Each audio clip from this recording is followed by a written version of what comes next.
Hello and welcome to this review of Richard's Wild Irish Rose Red.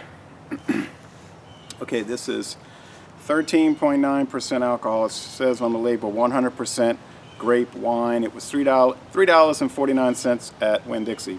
$3.49 plus tax.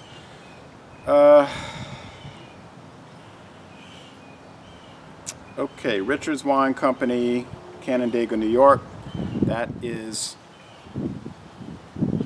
really Constellation brands. So it has www.c-wine.com. That'll take you to the Constellation brands website. 13.9% alcohol. There's also a 17% version. So this would be considered table wine. The 17% would be dessert wine. Okay, I got some information off the website. This is what I found out. They use a combination of Labrusca and Vinifera grapes. Labrusca and Vinifera grapes. And they said Labrusca has like a foxy taste, those grapes. It's what the Europeans described it when they came to America, the Indian strength wine made from those grapes, or some kind of concoction. And that they said that meant, the foxy meant like woody, earthy type. It was just a strange flavor, the Europeans thought, but they drank it. Vinifera is like, they said, I was reading, regular style, just like regular grapes, like sort of like stock use grapes. And it's really like a genre of grapes that have so many sub breeds or sub varieties, I should say. Okay, well, this was started in 1954. A man named Marvin Sands. Marvin Sands bought sort of a derelict type wine company in Canandaigua, New York, company that was doing poorly. I think he bought that in the 40s. 1954, he decided to roll out Wild Irish Rose. They say on the website, quote, a proprietary blend of New York grape juice and white grape juice. So take grape juice and make wine. Okay, medium body and medium sweetness. They said it has a Concord grape character. And it's cool fermented in stainless steel, then blended and sweetened. Okay. I don't know if they add sugar to this. I don't know what the requirement is to call something 100% grape wine. You know, if you look on the United States T&TB website, Tax and Trade Bureau website, they'll list all the types of wines or spirits, alcoholic beverages that are allowed to have colorings and additives, and ones that aren't, and then they'll list them. So, or if they have to disclose it, that's what I'm trying to get at. So some types of liquor, if it has a caramel color added, for instance, or flavorings, it has to disclose it. Others, they don't. They can add caramel color and it doesn't have to be disclosed. It's kind of complicated.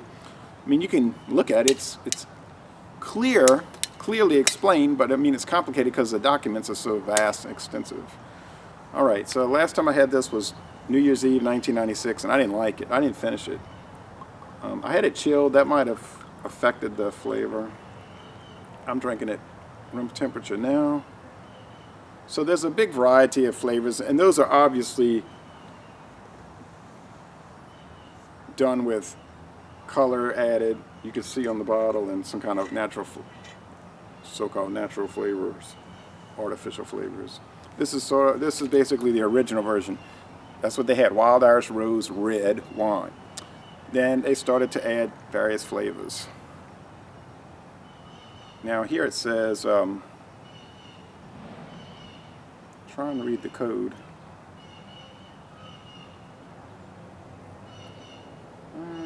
Something in 2017. The bottom of the bottle has a number 17 on it, so this was produced in 2017, bottled. In stainless steel. Okay. Trying to keep the bottle from falling over. Okay, alright, so it's been over 20 years. Let's check it out. It looks like a rosé, really, not like a red wine, right? It's pink. the sun shining through it, it's pink. What's that color? Rose. It's rose. Yeah, it's a rose-colored wine. Very light within the red spectrum. Train. The aroma is yeah, it's like juice. It smells like grape juice. Maybe, like they're saying, a mixture of red and white grape juice that they ferment. Little alcohol twang. Nothing too harsh. It's pretty mellow in the aroma, mild. The taste.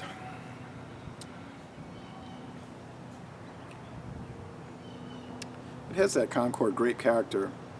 Concord grapes is what they used to make grape jelly. It's just a common New York grape. There's some alcohol eggs around the glass for sure.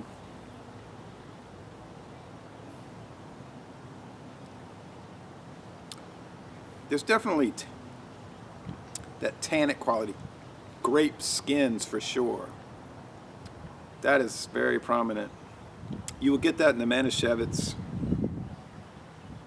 and the Mogen David. The body's like medium. They said it's medium, like, would they say moderately sweet? A medium sweetness?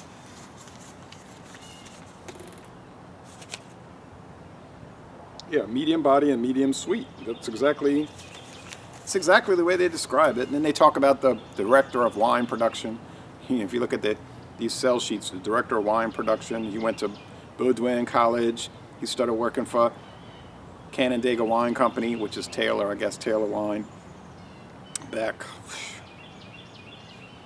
in the, like 1980, I think they said. He was just working there, and then I guess he got a degree, college degree, and he's now director of wine production. And that's what you really want to do. You want to get that bachelor's degree if you want to get into a big-time wine company, and be a winemaker, director, have a good position, career.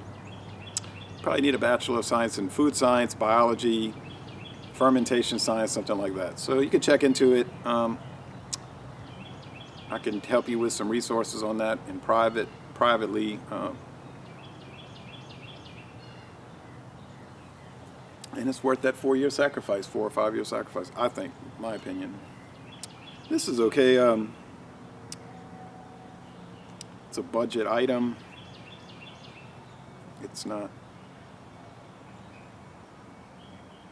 meant to be anything but, like, I remember a cheap thing. I remember on the in the 1970s and 80s they had television commercials for this, and it was a guy drinking Wild Irish Rose, and it was like he was drinking it watching football, and I think that's what it's designed for. Somebody watching football, eating popcorn,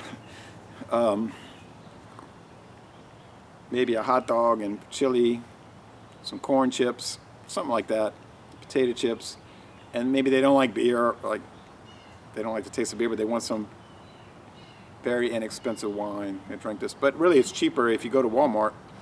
You can get, or Mathern's, you can get the 4-liter bottle of Carlo Rossi Burgundy or Paisano, and it's cheaper per ounce than this. It would come out to like $2.65 a bottle, whereas that's $3.49. So this is not the cheapest. This is not the bottom of the barrel cheapest. Nope.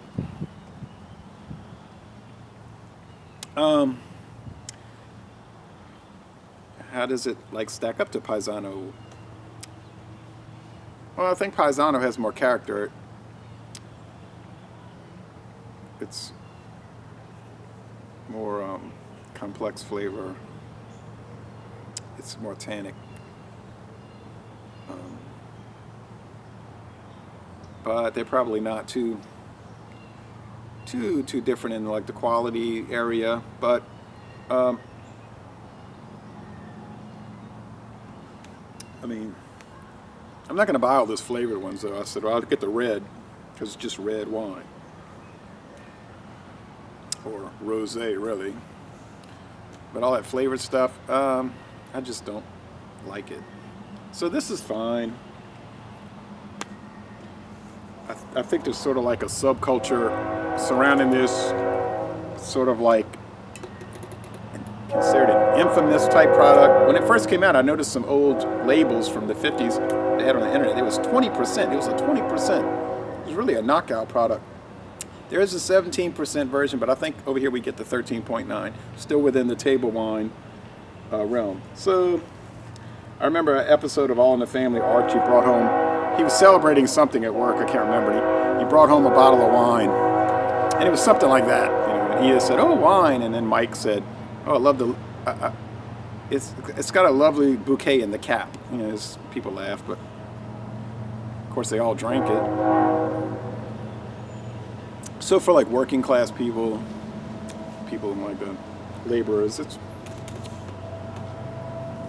fine. I wouldn't bring it to a wine tasting if I were you. All right. Thank you for watching this video production. Oh yeah, it's a lot better chilled than what I can remember. It's a lot better unchilled than from what I remember. 20, just over 20 years ago. It was something about the chilling, putting it in the refrigerator, it messed it up. It didn't taste right. Thank you once again.